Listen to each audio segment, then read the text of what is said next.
Hey everyone, we are making blackened salmon dinner tonight. And we're gonna, of course, go ahead and start with seasoning it. I already put the lemon juice. Also using Montreal chicken flavor.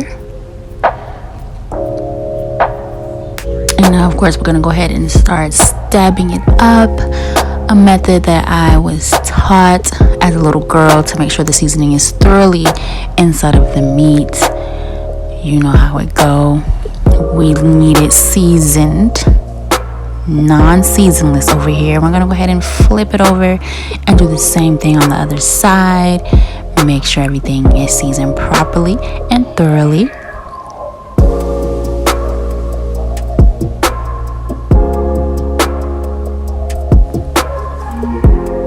This is actually my first time making salmon, but now we're gonna go ahead and put it in the frying pan, and just so we can get a little brown, add a little butter.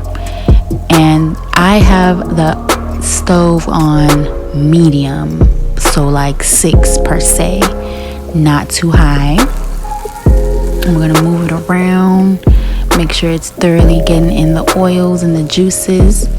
Checking the coloring before we flip it.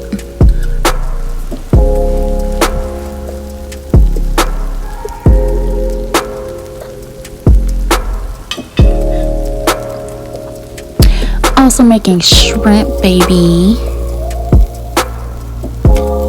Now it's time for the flip, and you see it has a little bit of browning to it.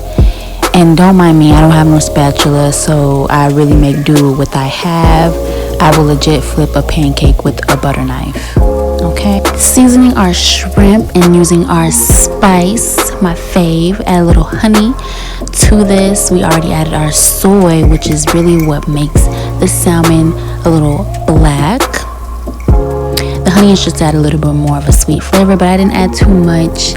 And I know it look a little crazy, but trust the process, okay? It's not burnt, I'm telling you.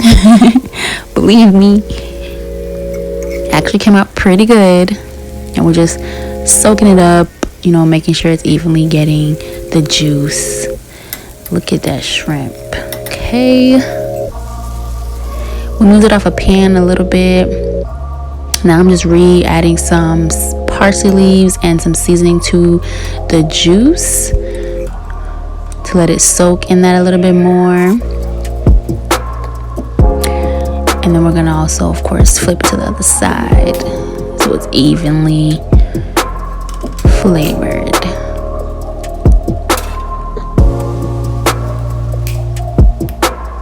Really, the parsley just for the aesthetics, in my opinion. Oh, shrimp. And it has the perfect spice combination. We are using Nora pasta size cheddar broccoli. And this is really just a quick rice meal that I use. I can make rice other ways. Of course, you gotta add your butter.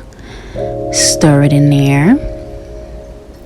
And we're gonna be making green beans with this. Add a little bit of water so that way the green beans can soak as well.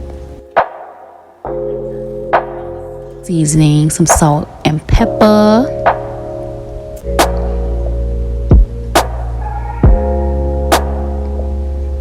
Rice looking good.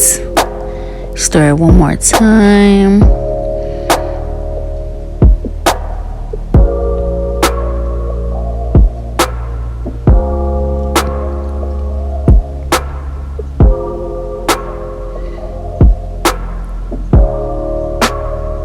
I'm just adding more flavor to the green beans.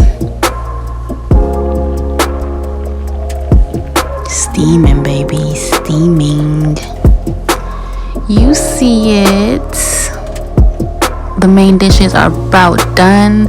Now we're doing our mashed potatoes, and of course I'm not making it from scratch, but it's fine. And I also put some bacon bits in there, stirring it up. Also some bacon chipotle seasoning, and it is really good. I really should invest in it.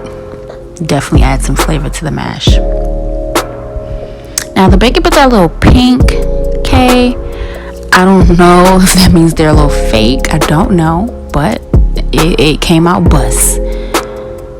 It did. Some more bacon chipotle and accent.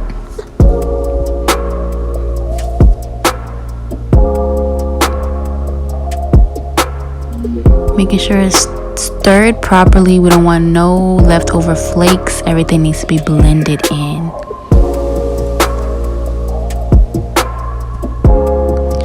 Now we can start preparing our plates. We're gonna start with laying the rice, then the salmon and the beans. Add some of the juices to it, and of course our sauteed shrimp, spicy shrimp. My favorite part, really and truly. Love me some seafood. And our meal is complete, baby. Look at the juices. I'm a very much spicy girl. I love spices. And the dish is done. Only 2 dishes are being made. Not a lot of people live in this household. And we're done. Don't forget to like, comment, and subscribe.